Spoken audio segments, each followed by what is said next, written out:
Hey guys, what's going on? We are going to be doing a little overview of the Valentine's update, and I am on my fiance's account right now because I don't have mine anymore, but we're just going to check out what's really going on with it. As far as character enhancing goes, I suppose that is only available when you reach level 100, although there isn't much information on that, so like the rune skills and stuff like that, I guess that only happens when you hit level 100. I may be wrong on that. If someone has more information, then please leave it down in the comments below. The main new thing in this update is the talismans, and apparently you can have up to 60 of them. They do some pretty good stuff, as you can see here.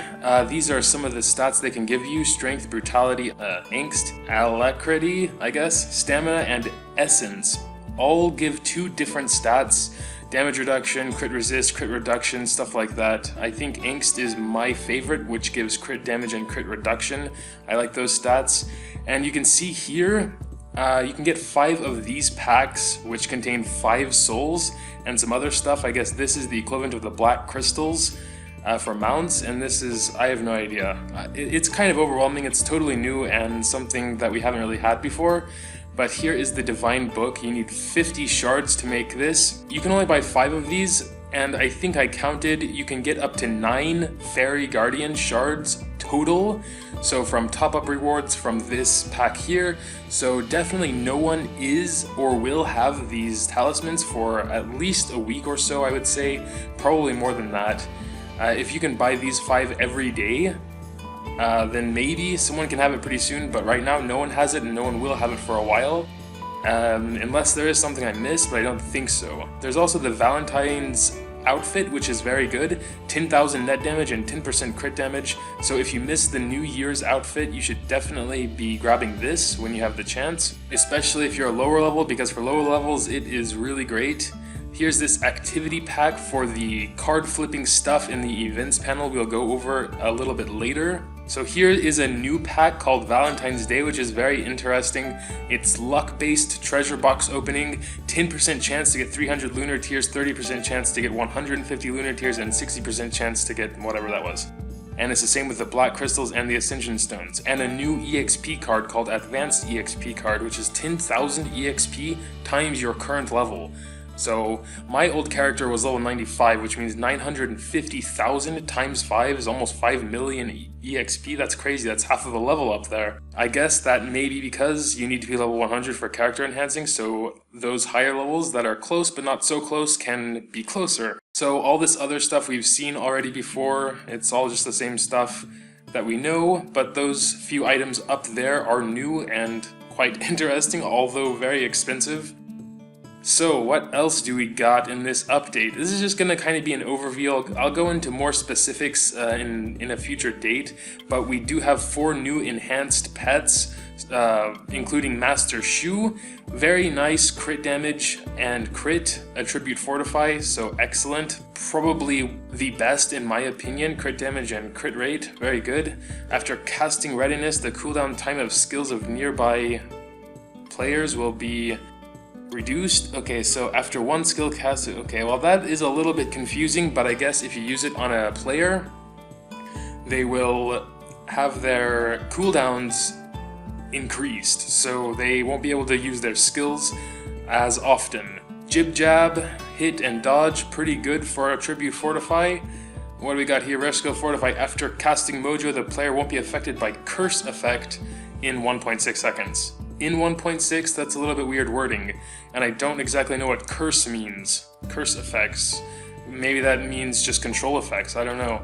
Ice Turtle can also be enhanced. Crit and health. Not that great because of the health, but let's check out. After casting Qigong, the player's and allied units healing effects increase by 30% for 1 second. Okay, well that is pretty decent. If you're bringing some Panda Priests along and say King's PvP or Battle Royale, then everyone's healing will be more effective when they're getting healed by other sources, including the Ice Turtle. Pyro Tower is the last pet that can be enhanced. 50% chance to prolong the duration of the rare skill for 0.2 seconds. I can imagine that is an entire second at max level, and isn't so bad, but when player gets crit damage, I'm not sure if that means when you land a crit or when you get hit by crit. The descriptions are a little bit obscure, and the attribute Fortify is like Ice Phoenix's, which I am definitely not a fan of. Health and crit resist. But they did also say something about pets getting more awakened skills. I guess that doesn't mean any new A skills that all pets can learn. It must be some random S skills. We're gonna check a couple pets here, see if we can find any. Ah yes, I believe this one is new. Weakness on Mephisto. When pet hits an enemy, reduces enemy's damage by 3% for 3 seconds. I suppose that goes up to either 30% or 15%, or probably 30% at max level, so pretty interesting if Mephisto can survive that long. Alright, well I checked a few other pets, didn't seem to find any others besides Mephisto. I'm sure there are quite a few that do have other S skills, but I'm not going to go through them all right now. So Disassemble is something new. I was checking this out earlier, and what happens is you put a full orange or gold item in there and it turns it into shards. I believe it costs 10 or 20 diamonds, I forgot, but I don't have any armor to show you right now.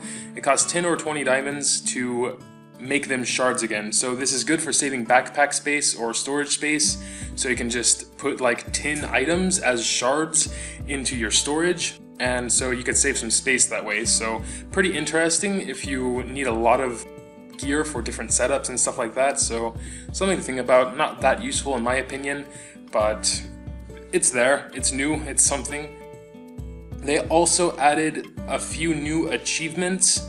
Also, I want to talk about the Citadel stuff. The invites come with a battle begins at timer, which is extremely useful because I'm always kind of hesitant to accept assists because I don't know if they're going to overlap with a different assist or with my own citadels. So that's really something nice that they added in there. So here are two new achievements: break enemy's parry twice in one battle and stun enemy twice in one battle. Of course that'll become more and more as you get the stars on it, but they're definitely new. And here's two more new ones: destroy 60 green citadels and build 60 green citadels. Those are all the new ones, but they have increased the cap on some. So for the gold and siderit and crystals, it's now 500 million, 50 million, and 50,000. 50,000 refinement stones as well. So they did increase the cap for a lot of these achievements. Oh, also as a side note, apparently you can access the Guild Bazaar at level 40 now instead of 50, because I am on S58 already, just as another side note. So if any of you guys want to come join me, feel free to do so. I'll happily welcome you in my guild.